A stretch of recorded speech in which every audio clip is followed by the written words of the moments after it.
Ladies and gentlemen, how's it going? Once again, I'm Ned from Ned's Tech Bits, otherwise known as your friendly neighborhood basement dweller. Don't worry, ma'am, I am from the internet.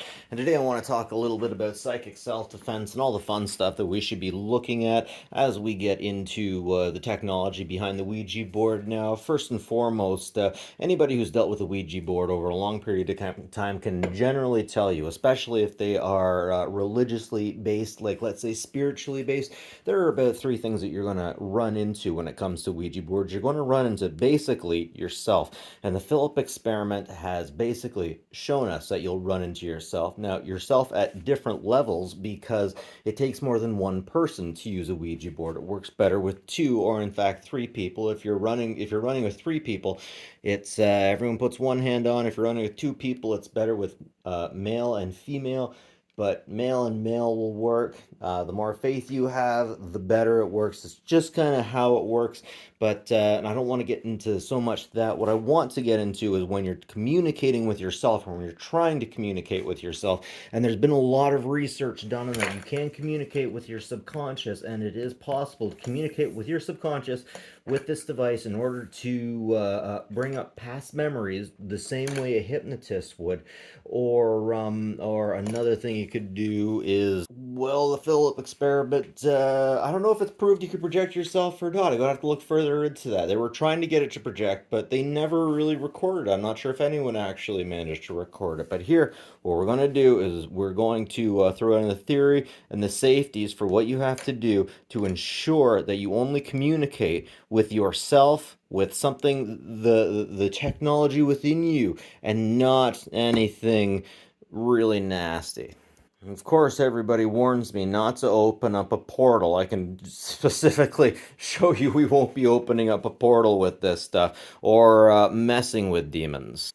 Now, in order to make sure I'm not dealing with demons, I have actually done a lot of research on them, demonology. I've taken a look at the Red Dragon, the Grand Grimoire. Apparently, this came from books that were from Solomon. Solomon was the son of David. I believe he was the first person to make a religious temple.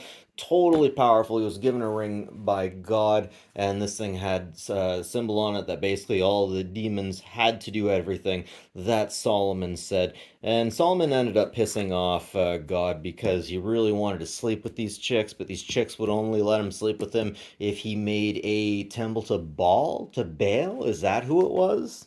This book literally tells you how to summon Satan, and if he doesn't show up, how to blast all of hell with a blasting rod. Now, I don't mind pissing off the communist CCP, I don't mind pissing off Scientologists, but I don't want to piss off all of hell, thank you. So check it out. Here are the demons. Here are their symbols. If you know their symbols, if you know their names, you have power over them. That's just some interesting stuff. But I want to get into that stuff later. First, I want to get into the stuff that we know is within our realm, is within our head, is within our ball game. Okay, first step for personal psychic self-defense, religious whatevs, is imagine. You have to imagine and have faith. It's energy coming from your head, coming up, coming around you. Imagine a bubble. Bubble, circle of protection. You can even do it with your hands. Imagine your hands leaking power, and suddenly make the power just around you. Imagine it, have faith in it. This is all about faith. Just like many other things in life, like the stock market. It's all based on faith. Is there any reality behind it? Maybe. Maybe only the faith that you give it. But remember, have faith in it. And the next thing you have to have faith in is a circle. And then, in my opinion, it depends if you're a pagan or if you're Christian. If you're a pagan, of course, you want the 5 stars. You want spirit to be on top. Now, if you're Christian, I don't even know why you're doing this, but I suppose you could say this isn't actually divination. But here's the way the Christians like to do it. It's kind of like a way of saying on earth as it is in heaven. I really messed that up. But it's basically the Star of David. And why this is important for Christian. Man, I messed that up. But you get the idea. Anyways, the Star of David is the star that was on the Key of Solomon and the symbol that was put onto all of the demons that were under control of Solomon when he had the ring. There, see, I kind of did it. Anyways, the idea is you and a voluptuous gothic woman or guy, I don't discriminate, get together. Now, what you want to do, make a circle. Usually with salt and pepper. No, I'm just kidding, just salt. Why just salt? Don't ask it, and don't do this. Make sure it all goes through. It's kind of like the paint program. If you dump the paint in the wrong place, it'll just cover everything. You know what I mean. Most men don't understand why salt. All women seem to understand why salt. Anyways, you're free to make whatever symbol inside or outside of the circle as you choose. Many different people will say there's many ways to do this, but this is literally a thing that literally everyone does their own way. You can't do magic wrong. Oh, yeah, I heard all those pagans and Wiccans crying in their boots. What do you mean? You're not allowed to do magic the way I do. Yeah, so everyone has their own way of doing it. But circle, faith. Have faith in the circle. And remember, all magic has a price, and that price is chaos. Okay, now you always got to follow the rules. It's serious business. It won't work if you're making fun of it, unfortunately. A lot of time it just has to be in a dark and spooky place, even if you're just trying to talk to your subconscious. I don't know what's going on, man. The Philip experiment just showed us that it just has to be dark and spooky.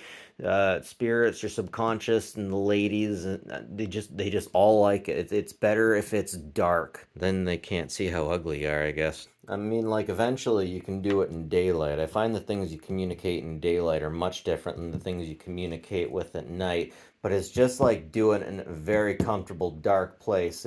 At first, it doesn't feel good, and then you get used to it, and it just works really nicely. At least that's what I've been told. I got a bit of colitis, and I don't think I'm going to explore that far with that. It lies. Never freaking forget, it lies.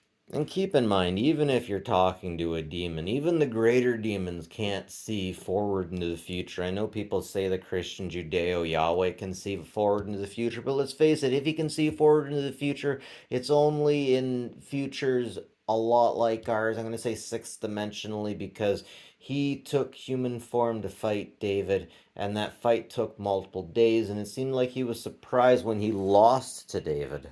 I really don't think Mother Nature is fifth dimensional either. How many demons, spirits, do you know that can tell the future? Anyways, so we all know, we can see into the third dimension. The fourth dimension, we can interpret its time, and of course, we move forward through that. We're born, we die, and maybe let's say here we meet a woman, we meet a person we really like, right? And let's say we met somebody else, and let's say here we chose to, instead of go with Betty, we went with Veronica, and we were rich and all that. But in this universe, we were with Betty, and we were with the blonde, and we were probably happier. But then maybe, hey, we actually decided we want to go out with Jughead. I bet you thought I was going to say Reggie or Moose. No way, Jughead number one.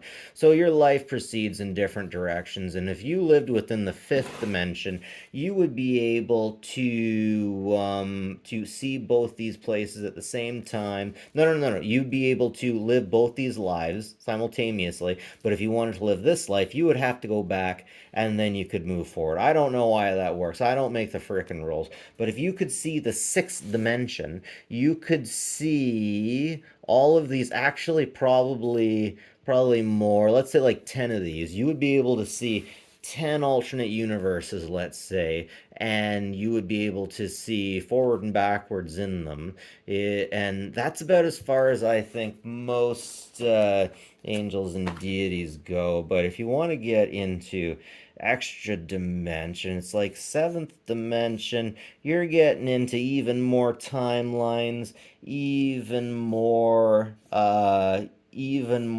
universes forward and back. And by the time you get to the eighth dimension, you can see forward and backwards through multiple timelines, forward and backwards through multiple timelines, and multiple big bangs. And I'm wondering if there's a possibility that we can use this technology to communicate with ourselves in these other universes, or perhaps in these hyperverses. I'm just throwing stuff out there. This is the first step. After I've done this, after I get something on this, what I want to do next is start talking to the things that are out here that I know that everybody who's used a Ouija board over a long period of time with multiple people knows every now and then you get something that you communicate with that isn't you and it isn't the other person. Do you know what it is? You're definitely not creating this thing. This thing is not a Philip. It is not from the Philip experiment.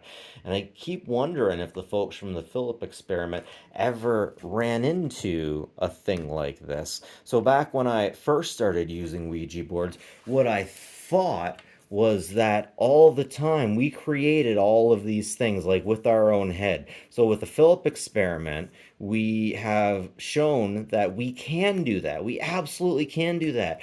But with constant use of divining tools such as a Ouija board, we also know that there are legitimately other things. And that's what I want to take the time to dig into. I want to be able to use science to drag this magic into reality. Sometimes I get mad at gods.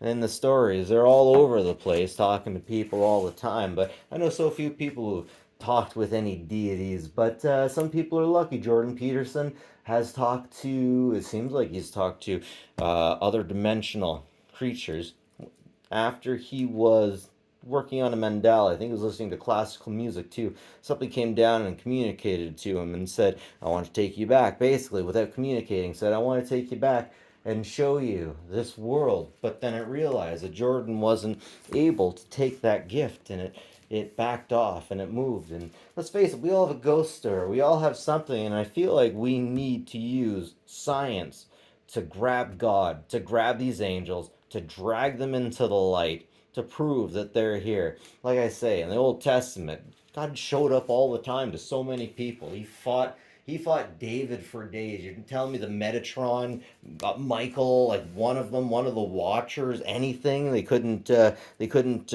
pop up to say, "Hey, I'm here." I mean, you want me to throw my whole life down for you, and you can't even like pop up your face for 1 sec to say, "Hey, what's going on?" I mean, like, what an absentee father! I gotta tell you.